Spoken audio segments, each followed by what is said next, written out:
Good evening, and welcome to another edition of What's It To You with Carter and Jack. Tonight, with Carter out, we will be having an edition of What's It To You with Bobby and Jack. Carter is at home hiding from the evil wrath of the NBA and NHL playoffs.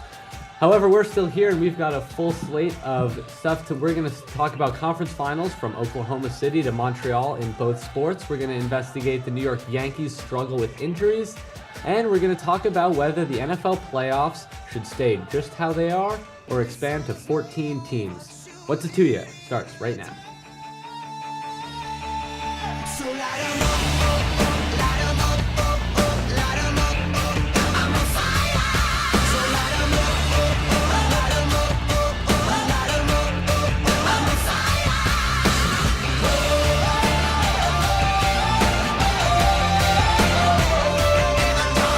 Welcome back. Once again, I'm Jack Worth, joined with Bobby Kraus. We're going to start on the hardwood with the biggest story in the NBA, but we're not going to be talking about the Miami Heat just yet. We're going to focus on their opponents, the Indiana Pacers. They started off the season unbelievably hot. They won 40 of their first 52 games before the All-Star break. They struggled. They snuck past the Hawks. They snuck past the Wizards. And then they stole Game 1 from the Heat. What is going on with the Pacers? What do you think the Pacers can do? Is it possible that they win this series? Who are the Pacers? I mean, it's really the case of Jekyll and Hyde with the Indiana Pacers. I think it's just the fact that the Miami Heat brings out the best in Indiana. I think that Indiana really just doesn't feel motivated until they play Miami because Miami's the two-time defending champ. You know, Indiana wants to prove that they can play with the best. They just don't want to use any effort or drive in getting to the Miami Heat because they want to, I guess, try and save it for when they do play Miami. But I think that it's going to be a great series because Indiana obviously matches up well with Miami for whatever reason, with Roy Hibbert, Paul George, David West. I think it's just a mindset of Indiana only wants to play hard when they have to play the best. Okay, so let's say, if the Pacers are keyed in on the Heat series, are the Pacers that team that we saw at the beginning of the season who for a good bit certainly looked like the best team in the East, maybe the best team in the NBA? And if that is true, the Pacers can win this series. Like you said, the Pacers have a great matchup with Miami Heat, who, in my opinion, have regressed from their title winning last season. Now let's talk about the Heat. Are the Heat the same team that they were last year, or do you think they're a more vulnerable team? They're definitely a more vulnerable team because Dwayne Wade in particular has regressed a lot from his first couple of seasons since LeBron got there. Someone on the radio, I think it was Mike Greenberg and Mike Goldberg were talking about it.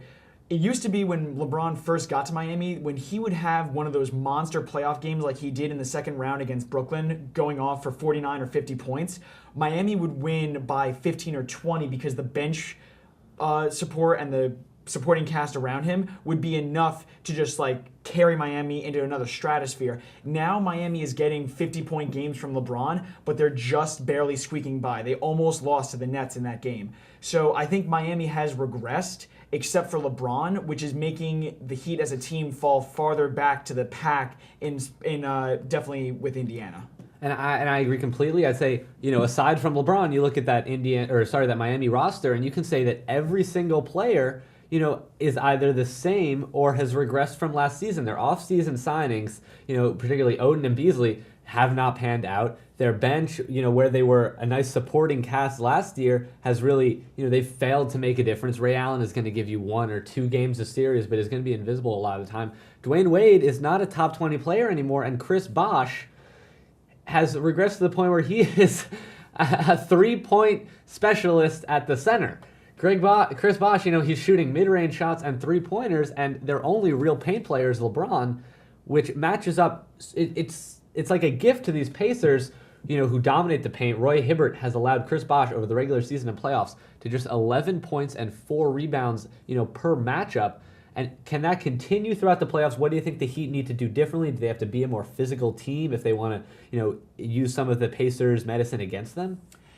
I think that that's the only way that the Miami Heat will beat Indiana, but the problem is that Indiana's strength against Miami is the size and the physicality of Paul George, David West, and Roy Hibbert down low against Miami, because as it's well documented, Miami really is at their best chance of winning when they go small.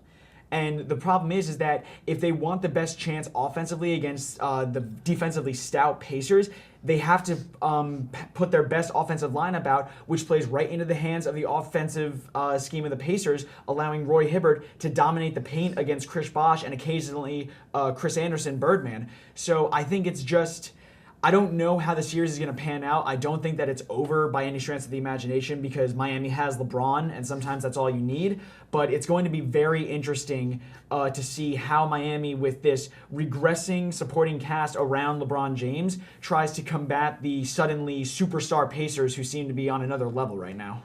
And, you talk about, you just listed off some guys on the Pacers, which I think is such a big thing because, they have Lance Stevenson, who absolutely adores playing Dwayne Wade because I think that's his time to show, I'm better than you, Wade. And I think when you look at the Heat, it's gone from the big three of LeBron, Dwayne Wade, and Chris Bosh to LeBron, and LeBron. They require him to put this team on his back, which he is capable of doing. He's the best player in the NBA, he's the best basketball player in the world. But in this matchup where Paul George, at times it seems like he is only on the court, he's only playing basketball because he was put here to defend LeBron James. He does it so well, and the Pacers can beat you in all those different directions.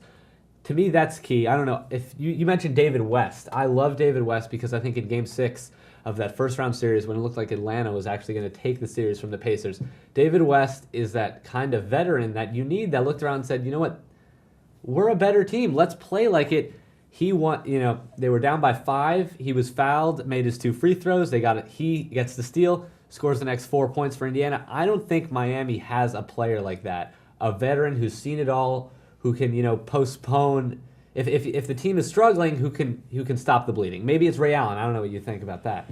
Yeah, I think that if it was Miami of last year, it was Ray Allen, because I think Ray Allen was still a productive player last year. He just has, again, regressed so much that he's kind of become a non-factor. And again, the only other player like that on Miami's roster is Shane Battier. And Shane Battier is around the same age as Ray Allen. He's not going to be able to stay with the physicality of David West. And yeah, he's a Grizzly veteran and he's seen it all. But David West, as of now, is still a better player than Shane Battier. And if you look at it, Miami now is almost, with LeBron being the only superstar that they have right now with Dwayne Wade's health, Miami is just looking like another one of LeBron's late Cleveland teams, only with a much better chance of winning because the players around LeBron are better than on Cleveland, but it's still turning into a LeBron James show every night, and we saw how that worked for Cleveland. Not so good. You can argue the point, but I think that the Miami Heat now are such a very, very different team than the Miami Heat even of last year. You can point to Dwayne Wade and Chris Bosh, but I think at the end of the day, if the Pacers win this series, which it's looking like they absolutely have a chance to, is going to be because those other players didn't step up. Let's move now to a series off the hardwood onto the ice. The New York Rangers into the conference finals for the first time in the last 3 years, where they fell to the Devils. They took the first 2 games against Montreal. Carey Price is out, injured. Is this series over? Right now, it looks like it is because Henrik Lundqvist is playing out of his mind right now. Standing on his head, was 39 out of 40 in Game 2, just getting peppered with shot after shot, and Montreal just can't get it by him. If Henrik Lundqvist continues to play at this level, or even a little bit below this level, which would still be amazing, then I think the Rangers have this series pretty much wrapped up. But we have to see the resilience of these Montreal Canadiens, who have done it before. They were down 3-2 to Boston and won the last 2 games to make it to the conference final. So we got to see what kind of toughness they have down 2-0. You mentioned Montreal throwing their hardest punch. From a Rangers perspective, I think that Game 4 becomes now the most important game of this series because Montreal can throw that punch, but if the Rangers react, the worst place the Rangers can be is 3-1 heading into Montreal, which is essentially even better than they are now. So I think the most important game for the Rangers is Game 4 because if they can just split this homestand, then I think the series is, from a perspective of where the Rangers are now, what Montreal did in Game 2, which it looked like was throw the entire cavalry at Lundqvist, see what happens. And, the Rangers still won handily, and I'd be surprised if they have that same effort at the Garden for 2 games. I could see, Game 3, obviously, but Game 4, it's going to be a different atmosphere because, the most cliche thing you can say is that one game changes a series. And I don't think here that that's true. Because I think the New York Rangers need to say that, we have a 2-game lead. One game shouldn't change the series, because if we play the way we have, one game shouldn't make a difference. We can win this series 4-1, 4-2, at worst. So I'm confident in the New York Rangers. Carey Price is out. That's their best player, obviously. But I'm interested to see what you have to say. If Montreal rebounds, they win Game 4, they've won Game 3, so suddenly it's 2-2. At that point, do you see them coming back? At that point, yes, because I feel that Montreal is still one of the toughest places to play in the NHL. And if Montreal was able to go in and do to the Rangers what the Rangers did to them, winning both games on their home ice, or on the road ice in the Canadiens' point of view, then I think that you're just going to re-energize the Montreal crowd so much that the Rangers are going to be in a position of, hey, we were supposed to have this series locked up. We won 2 games in here, but now we've given it right back to Montreal. And then I feel like you almost start playing a little bit tense because you don't want to make the mistake and give Montreal's crowd and Montreal's team a reason to believe that, hey, we got this. Like, let's go for the jugular right now. So I think that it obviously won't kill the Rangers if they go back to Montreal 2-2, but that is not the position that they want to be in at all. They need to at least split the 2 games at Madison Square Garden. Okay, and the hockey playoffs, basketball playoffs, we'll keep an eye on them. Obviously, we'll keep 2 eyes on them. They've been going on for quite some time. As we know, 16 of the 30 teams in both leagues make the playoffs right now in the NHL. It's a slightly less number. It's 12 out of 32. It's less than half. But if reports from the NFL offices are to be believed, Roger Goodell is seriously considering, along with input from the owners, expansion of the playoffs from 12 to 14 teams. First reaction to this? I don't like it because right now, the NFL postseason is as perfect as I think it's going to get because you end up with these great first weekend wildcard games like this past season, the amazing comeback by Indianapolis against Kansas City, and I think that right now you don't want to mess with it. Obviously, one of the main drivers of this force to try and get 14 teams into the playoffs is Jerry Jones because he wants any reason for his Cowboys to make the playoffs. I know that the NFL is a money-driven business. Roger Goodell thinks, hey, one more team from each conference makes it. That's another playoff game that we get to put on the air. That's more money in our pocket. But I just don't really think that it's good because the NFL is all about safety and trying to protect these players. I think that right now, limiting the number of games that these guys have to play is critical to their health and their livelihood. They already don't want to go to an 18-game regular season because they want to play less games and try and reduce the wear and tear on their bodies. Asking one more team from each conference to possibly play 1 or 2 more games, that's almost putting yourself in the same situation. So I don't think that this is a smart idea by the NFL. Obviously, they're going to want to do it because of a money situation or a money viewpoint, but I think it's the wrong decision. Well, that will affect the overall decision. I think that's the only factor in this decision from the NFL's perspective of saying let's expand the field to 14 teams because it creates 2 more wild card games. So, we're looking at the situation of a Friday night or even a Monday night game, huge for advertising. It expands the regular season so that if you're 7-8 going into the final week of the season, you're still in the running. Because everyone else, let's say from last year, has now been moved up 1 spot, everyone who missed the playoffs. If we had, these 2 extra, if there's 1 extra wild card. So it creates more intrigue at the end of the season for teams who may not have had this at the end. But does it dilute, the field? Because that's what the opponents to this bill will tell you, that we don't need more teams in the NFL playoffs. If we're having 8-8 and even 7-9 teams make the playoffs, it's going to dilute the championship field. Is it worth the added amount of money? Those are essentially the 2 sides. I'm asking you, do you think that it's worth that added excitement that it may bring to add another 8-8 team into the playoffs? I think that if the NFL was able to catch lightning in a bottle, it would. If you were able to tell me that a 7-9 team would do what the Seahawks did a couple of years ago to the defending champion Saints and knock them off in a wild card game, then I think, yeah, why wouldn't you like that? It's a nice story. But usually these 7-9 teams in the current playoff format are out of the playoffs for a reason. They're not up to snuff with the higher echelon teams in the NFL. So I don't think that it's worth it if you're going to get a 7-9 team into the playoffs and they get beat in the wild card round 42-17 or something along those lines. So I feel that in the NFL more than any other sport, your record usually is pretty accurate at stating what your talent level is and where you belong in the standings. So I feel that a 7-9 team, an 8-8 team probably is on the outside looking in for a reason and maybe shouldn't belong in the playoffs.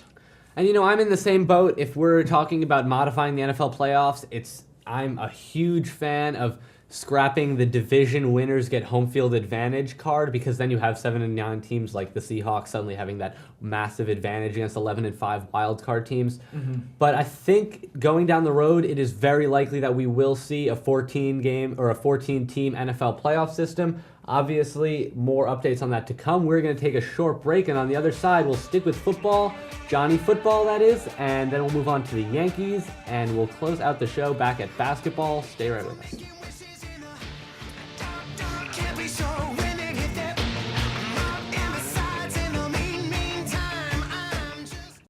Slow down. Slow down and move over. And move over. When you see lights, vests, Or reflectors. please give us some room. Slow down and move over. when you need us. We've got your back. Do you have ours? You got our back? You got ours? You got our back? Please, slow down. And move over. My songs know what you did in the dark. Welcome back to What's It To Ya. I'm Jack Worth, still accompanied by Bobby Kraus. We're going to turn it over to your questions right now, the social media question of the week. And this week comes from Jordan, who says, will the addition of Johnny Football make Cleveland Browns must-watch television? And I'll start with you. He's not asking if the Browns are going to be better or worse. He's simply saying, will the Browns be entertaining to watch on TV if they have Johnny Football? I think that they will.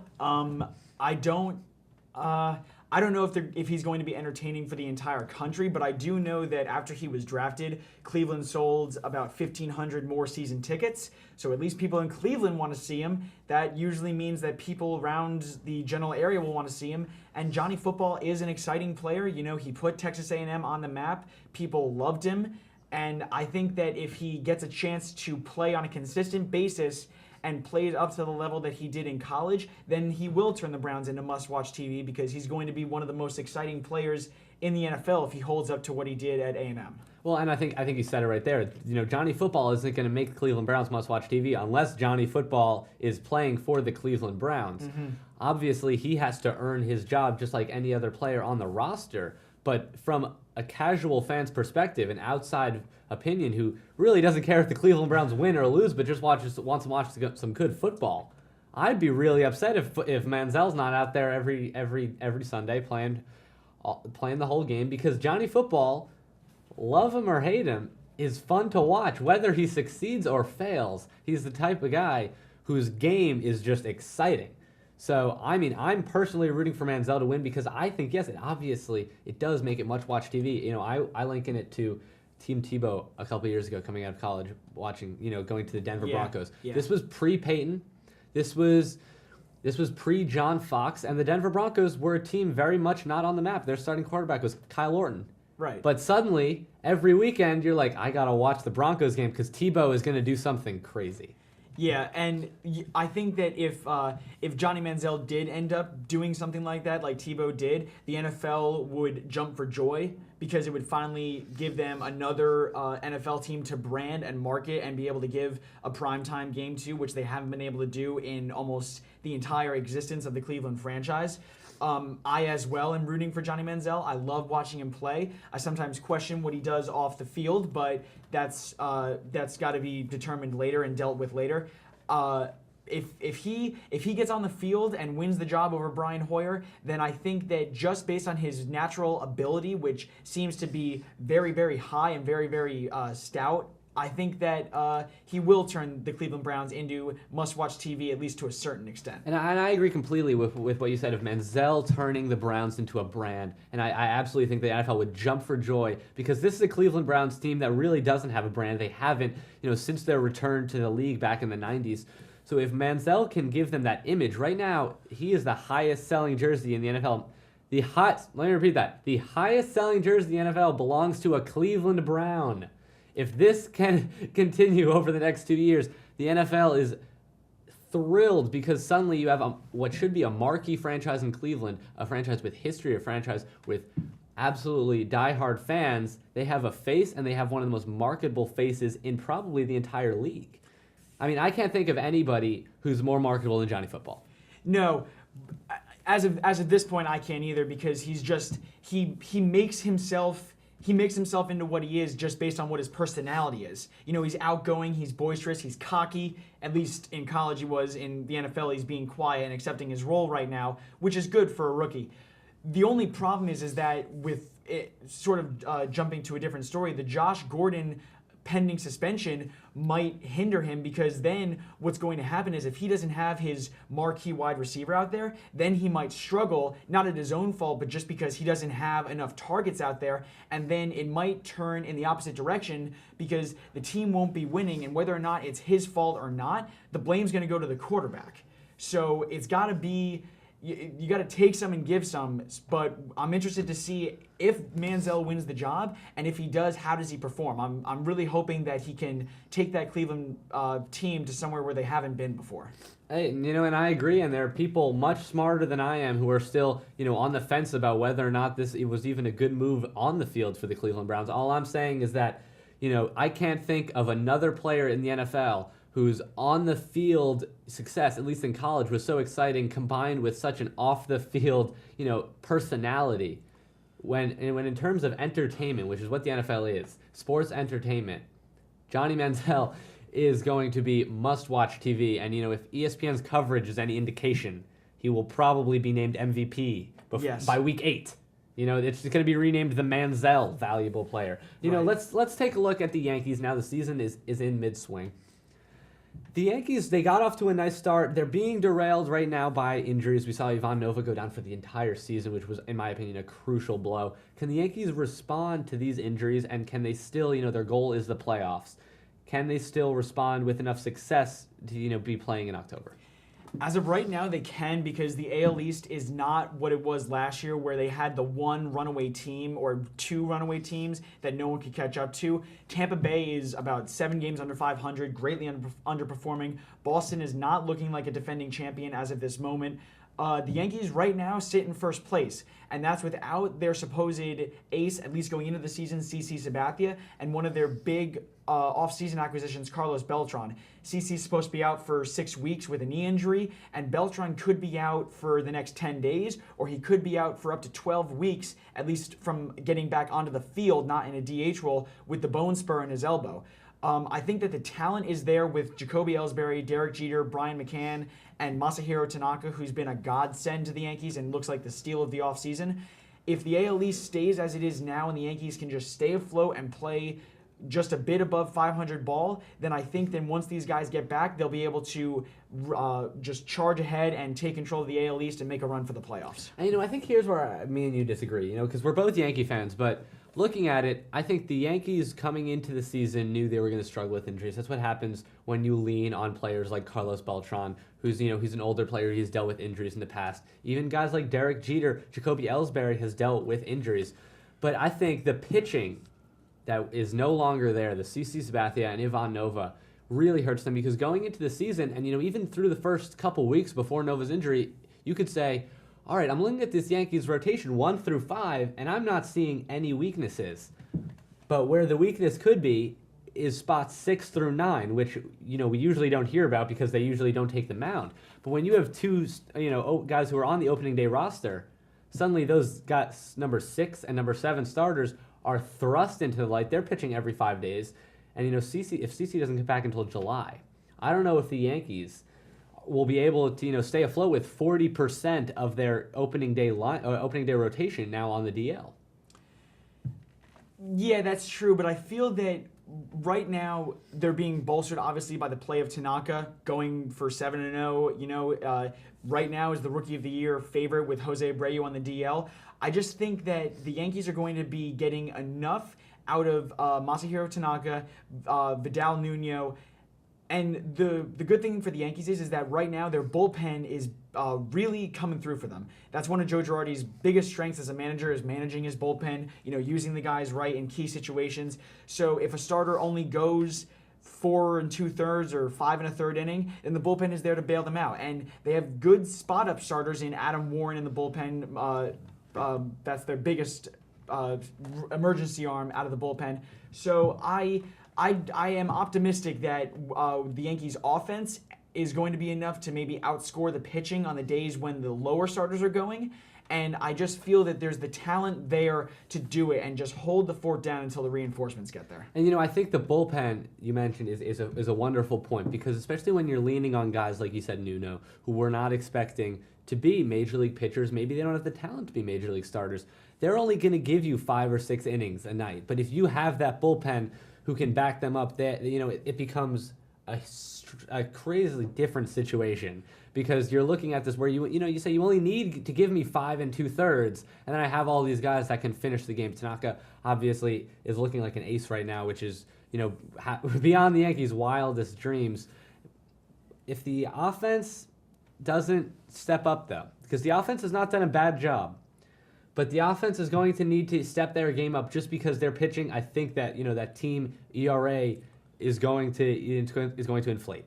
Mm-hmm. The Yankees are going to start giving up more runs. I think that's almost a given.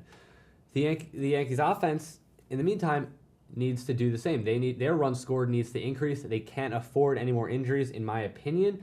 But it's absolutely going to be something that down the stretch, maybe they make an acquisition before the trade deadline to bolster their rotation if things don't go their way. I think it's a fascinating story because, like you said, the AL East is severely underperforming.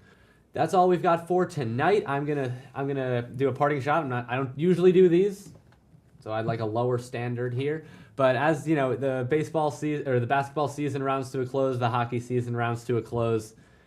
There is another sport that's finishing up its season, the College Ultimate Championships over the weekend. They're going to be on TV this year. Tape delay on a Wednesday morning at 11 a.m. So if you are home on a Wednesday with TV access at 10 or 11, I highly recommend it. It's a fun sport. It's obviously not getting any coverage. The University of Pittsburgh this year, the 3 seed out of the 20 qualified teams, will look for a three-peat, upsetting the University of Colorado Boulder, who's the number 1 overall seed. A nice storyline. Colorado's the only school in the country that offers scholarships for Frisbee. I don't know. I'll be DVRing it and watching it when I get home from school. If you don't, that's on you. But all I'm saying is that it is going to be some entertaining television. That's all we've got for tonight. Remember to like us on Facebook, as well as keep sending us your questions. We answer them every week on our social media segment. If you're watching this on YouTube, remember to subscribe to our channel. It's so easy, and if you like the show, we'd greatly appreciate it. For Bobby Kraus and for the absent Carter Woodiel, I'm Jack Worth. We'll see you next week.